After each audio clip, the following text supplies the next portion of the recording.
دا د HTML5 کورس یو لسمه ویډیو ده. په تیره لسمه او نهمه ویډیوګانو کې موږ تاسو زده کړل د HTML د لینکس په باره کې دوه حصې، یو په سیم ویب سایټ کې نورو صفحو ته تلل او دویم چې کوم و هغه نورو ویب سایټونو ته تلل د خپل ویب سایټ نه. اوس د دوه حصې پاتې شوې HTML ایمیل لینکس او اوپننګ ایمیج ایز ا لینک، عکس د لینک په ذریعه خلاصول او ایمیل کول.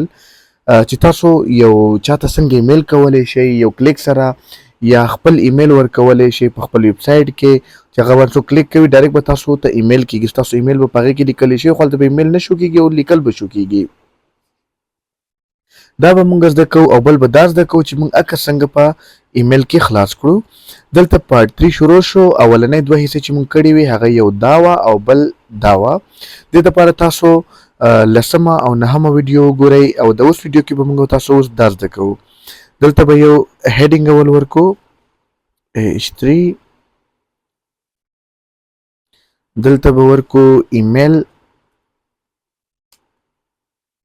لینکس، لاندې به موږ د A اټریبیوټ واچو اشاري F چې کوم دی دلته به موږ اوس اټریبیوټ کې دې کې به ویلو څه چې مخکې به موږ د ویب سایټ واچولو یا به موږ خپل د کوډ کم ځای و هغه به مو واچولو.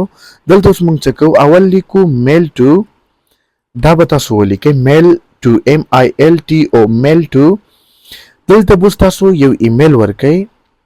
زه به یو ایمیل ورکمه someone@gmail.com. دلته تاسو ورکولی شئ ستاسو ایمیل دی، مثال ahmed@gmail.com یا ahmed@hotmail.com یا ahmed@icloud.com. څه چې تاسو ورکولی شئ هغه تاسو ورکړئ. دلته ما دلته یو ځان نه یو ایمیل یو ورکړو او دلته به ورکم او ایمیل اډرس. دا اوس ځان سره ثبت کړئ. چې دا مو ثبت کړو بیا راشئ براوزر دا موږ تیار خلاص کړی و د لیست په نوم، دا به ریفریش کو. چې ریفریش کو د تیرنې چې کوم هغه موږ دا کړي وو. دلته موږ ایمیل لینکس وکړل، دې باندې چې کلیک وکړي نو ډایرکټ بلته ایمیل خلاص شي. تاسو یې کتلی شئ دلته ایمیل ډایرکټ خلاص شو. دلته ایمیل ډایرکټ راغلو خو موږ به دا بند کو که ځکه چې موږ ایمیل کول نه غواړو. که تاسو ایمیل کول غواړئ دلته به ایمیل ډایرکټ خلاص شي، هغه کس ته به ستاسو د ایمیل چې کوم په کمپیوټر کې خلاص وي یا جیمیل کې خلاص وي د هغې نه به هغه کس ته ایمیل ځي. دغه ایمیل چې کوم دی دا به هلته نه راځي. تاسو کتلی شئ دلته دا رانغلو خو د دې شاته چې کوم په کوډ کې دی هلته ستاسو د ایمیل پروت دی، نو خلک به ځي هغه ایمیل ته به ایمیل کوي. نو دغه د ایمیل پارت شو. تاسو دلته ډېر ایمیلونه څومره چې وغواړئ اچولی شئ. اوس دلته موږ څلورم پارت چې کوم دی هغه کوو، پارت 4 starts here. دا د پارت 4 کم کوډ چې دی هغه دلته اچوو. پارت 4 موږ سره څه شی دی دلته دی چې عکس تاسو د لینک په صورت کې شکل کې څنګه خلاصولی شئ. دې دپاره به اوس موږ ورکو یو HR ټیک به دلته ورکو چې هغه کرښه راشي. HR ټیک څه دغه موږ تاسو ویلی و مخکې د دویمه دریمه ویډیو کې موږ تاسو دا زده کړی و. HR ټیک څه دپاره دی چې دغه کرښه راولي. دا موږ وکړو. دلته به یو هیډینګ ورکو image as a link.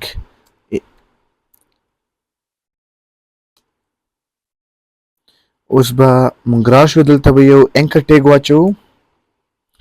اوس دلته به ورکو image دا به اوس موږ د HREF چې کوم ویل دا به څه ورکو. ما تاسو ته اوله ویډیو کې د لینکس زده کړي چې موږ دلته د هر څه چې کورس کې اچولي کورس فولډر کې دې کې ما د ایمیج فولډر هم اچولی دی. په همدې فولډر کې لینکس هم دي، فولډر سیم دی. په دې کې دننه بل فولډر دی ایمیجز. دلته موږ سره هغه عکس پروت دی HTML.jpeg فایل دی. دا موږ زده کړي د ایمیج ویډیو کې تاسو وګورئ چې ایمیج موږ څنګه کولی شو. دا JPEG فایل دی او د عکس نوم څه دی، د پکچر نوم څه دی HTML دی او د فولډر نوم څه دی ایمیجز دی. اوس به موږ دلته راشو فولډر نوم څه شی و په سیم فولډر کې دی، موږ د فولډر نوم ولیکو ایمیجز بیا به دلته بیک سلیش واچو. دا کس نوم هلته څه و؟ پکچر نوم دلته موږ سره څه و؟ html.jpg ایکسټنشن دی. موږ به کوډ ته راشو html.jpeg دا ثبت کې ځان سره چې دا سیو شي در سره. بیا دلته ریفریش کې دا څلورم دی image. ښه اوس چې په دې موږ کلیک وکړو څه شول؟ دا فوټو خلاص شو. خو موږ دلته یو څه ونه کړل چې دلته موږ ټارګټ ورنه کړو چې هغه په نوې صفحه کې خلاص شي. دلته به ورکو بلینک. بلینک څه ته استفاده کوو هغه هم زده کړی و. بلینک مطلب چې ډایرکټ د به نوې صفحې ته ځي. و دلته چې کلیک وکړو دا ریفریش کو چې دلته کلیک وکړو دا به راشي هغه کم پکچر چې هغه دلته موږ ته خلاص کړو. یا ویډیو یا پکچر تاسو ورکول غواړئ چې ستاسو ویب سایټ کې هم هغه شو نشي او یوزر یې ته فایده هم واخلي دلته پکچر ته لاړ شي. نو دلته ډایرکټ به کلیک کوي هغه پکچر به ورته خلاص کیږي ستاسو ډیټا نه، ستاسو د کمپیوټر یا ستاسو د کلاود ډیټا نه. نو دا شو موږ سره د HTML لینکس والا حصہ ختمه شوله چې موږ په درو ویډیوګانو کې خلاصه کړله. نو دې زده کولو دپاره تاسو لسمه او نهمه ویډیو مو ګورئ چې په هغې کې موږ ډېر څه لیکلي یو. نو انشاءالله په نورو ویډیوګانو کې به موږ تاسو چې اخري یو د HTML حصه پاتې ده غټه حصه د فارمز چې موږ څنګه HTML کې فارمز جوړو. فارم څه شی دی څه شی نه دی هغه به موږ پر روانه ویډیو کې زده کوو انشاءالله. نور ویډیوګانو دپاره زموږ چینل سبسکرایب کړئ. مننه.